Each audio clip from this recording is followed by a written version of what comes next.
What if I told you that one of the most secretive operations in the Middle East was carefully designed, flawlessly executed, and left the world shocked? Israel's alleged strike in Doha wasn't just an attack. It was the result of months of intelligence gathering, covert planning, and high-level strategy. Today, we're breaking down exactly how Israel planned and executed what many are calling the Doha attack. Hello everyone, welcome back to the channel. In today's video, we dive into a story that has shaken the entire region. The city of Doha, usually known as a hub of diplomacy, luxury, and global events, suddenly became the center of international controversy. Reports began to surface that Israel had carried out a covert strike inside Qatari territory, something that seemed impossible given Qatar's close ties with global powers and its tight security apparatus. But how did we get here? The answer lies in years of rising tensions between Israel and Qatar. Israel has long accused Doha of giving safe haven to political leaders and groups hostile to Tel Aviv. In contrast, Qatar positioned itself as a mediator between the West, Arab nations, and even militant organizations. This balancing act put the Gulf state in Israel's crosshairs. The alleged attack on Doha was not random. It was a message, loud and clear, that Israel was willing to act beyond its borders when it felt its security was under threat. In this opening section, we set the stage for what will unfold in this documentary-style breakdown. The Doha attack didn't appear out of thin air. The foundation was laid years ago as Qatar's foreign policy increasingly diverged from Israel's interests. While most Gulf states like the UAE and Bahrain signed normalization agreements with Israel, Qatar stood apart. It maintained open lines with Hamas, Hezbollah, and even the Taliban, justifying these connections as part of its mediation diplomacy. For Israel, this was a red flag. From Tel Aviv's perspective, Doha wasn't just mediating, it was indirectly enabling groups that threatened Israeli civilians. Intelligence reports over the years pointed to meetings, funding transfers, and diplomatic cover provided within Qatari territory. At the same time, Israel's regional standing was changing. The Abraham Accords gave it new partnerships, and cooperation with Western powers deepened. Qatar, however, remained defiant. This increasing isolation created a narrative inside Israel's defense circles. Qatar had crossed the line from mediator to enabler. Thus, what appeared on the outside as diplomatic friction was, in reality, a ticking time bomb. The Doha attack was not born overnight. It was the climax of a long geopolitical struggle between Israel's security doctrine and Qatar's foreign policy independence.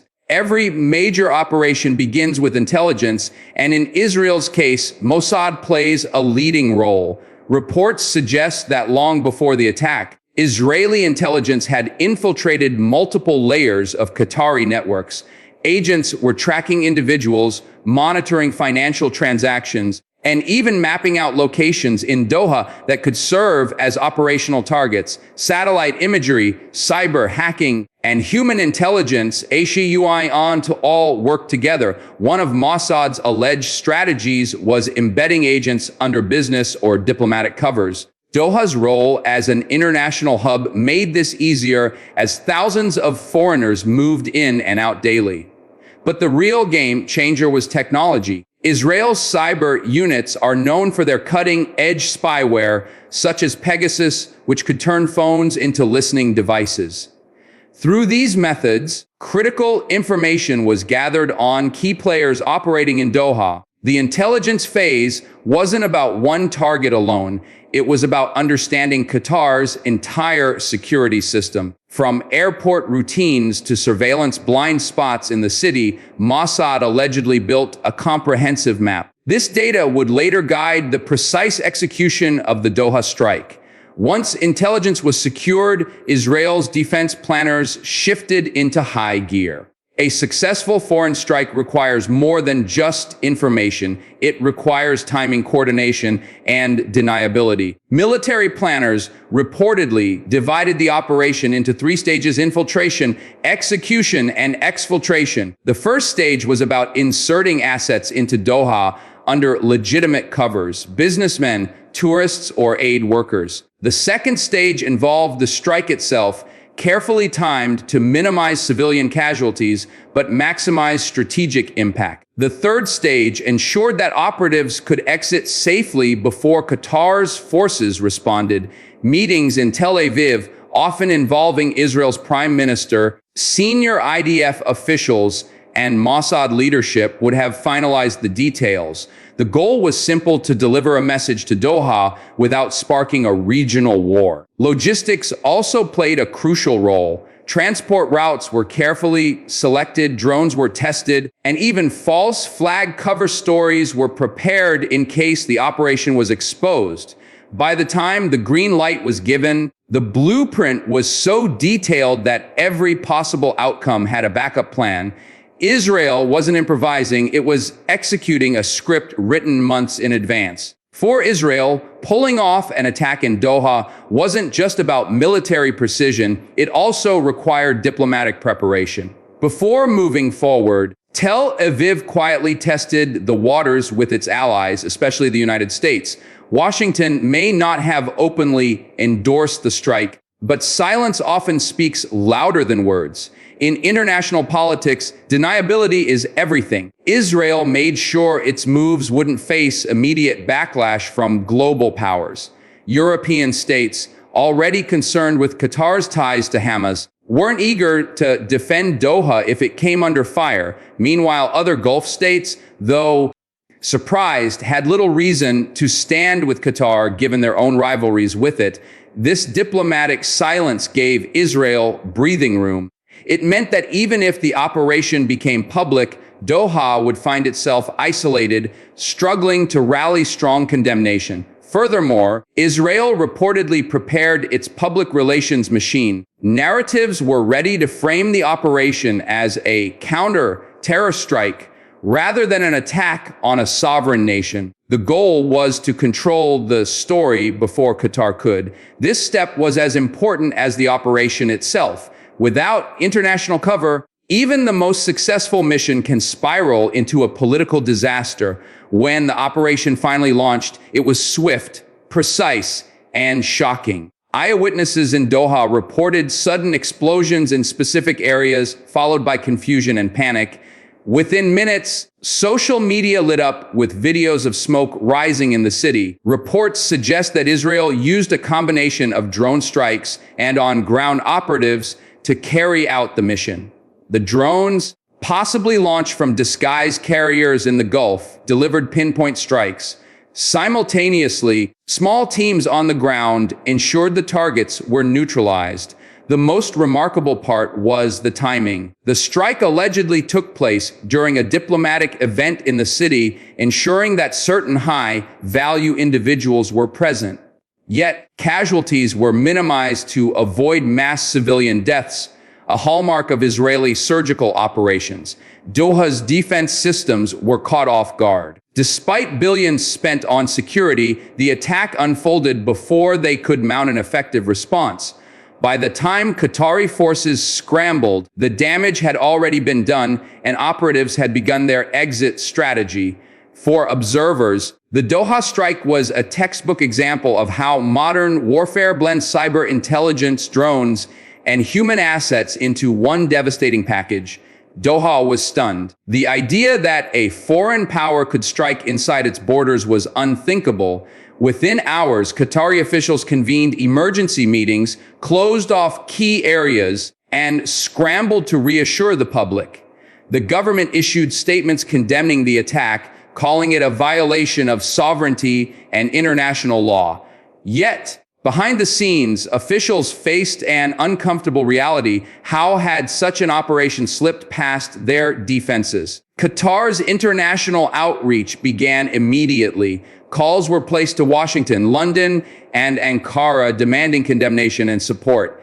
However, The silence from many allies was deafening. The Gulf Cooperation Council, GCC, hesitated to back Doha fully, wary of being dragged into Israel's crosshairs. Domestically, the attack fueled anger. Social media in Qatar exploded with calls for retaliation, while opposition voices accused the government of failing to protect the nation. For a country that prided itself on being untouchable, the Doha strike was a rude awakening. The immediate aftermath revealed Qatar's vulnerability. It wasn't just about physical damage, it was about credibility on the global stage. The Doha attack didn't stay confined to Qatar, it sent shockwaves across the region. Neighboring Gulf states watched closely, recognizing that Israel's boldness could reshape power dynamics. Saudi Arabia and the UAE, despite their rivalry with Qatar, were cautious in their responses. Publicly, they condemned the violation of sovereignty, but privately, they were relieved that Israel had sent a warning to Doha. For them, Qatar's independent policies had long been a source of frustration. Iran, on the other hand, seized the moment to criticize Israel and promise solidarity with Qatar. Yet, even Tehran knew that direct involvement could spark a larger confrontation. Meanwhile, Turkey, a close ally of Qatar, raised its voice the loudest, calling for accountability. Still, its options for concrete action were limited. The Arab League convened emergency discussions, but divisions among members ensured no unified stance emerged. The reality was clear: Israel had exposed Qatar's isolation.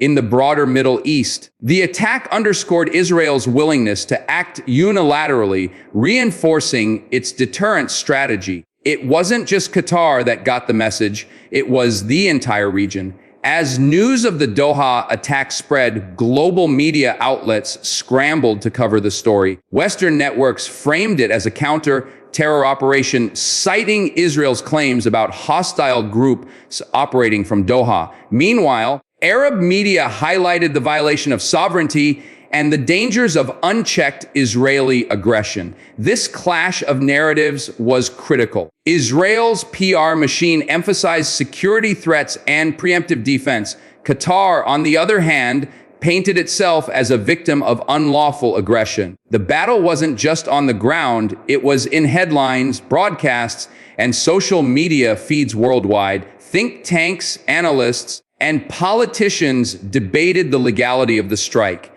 Was Israel justified under the right of self-defense, or had it crossed into reckless aggression? The lack of strong condemnation from Western capitals tilted the balance in Israel's favor. For ordinary viewers around the world, the story was confusing. Between competing claims, the truth was hard to pin down, but one fact was undeniable. The Doha attack forced the world to rethink both Israel's reach and Qatar's vulnerability. The Doha attack marked a turning point in Middle Eastern geopolitics. Israel demonstrated that it could strike wherever it deemed necessary, no matter how far from its borders. For Qatar, the lesson was harsh. Its policy of balancing between allies and adversaries had real risks. Moving forward, the big question is how Doha will respond. Will it double down on its independent foreign policy, or will it be forced to reconsider its ties with groups Israel deems hostile? At the same time, Israel must calculate whether the short-term gains of the strike outweigh the long-term consequences of escalating tensions. Internationally, the event set a precedent. If one state can strike inside another's borders with little backlash, what does that mean for global norms? The line between defense and aggression has blurred further. For now, the Doha attack remains a symbol of modern conflict intelligence, driven, precise, and politically explosive. As the dust settles, one thing is certain: the Middle East will never look at Qatar or Israel the same way again.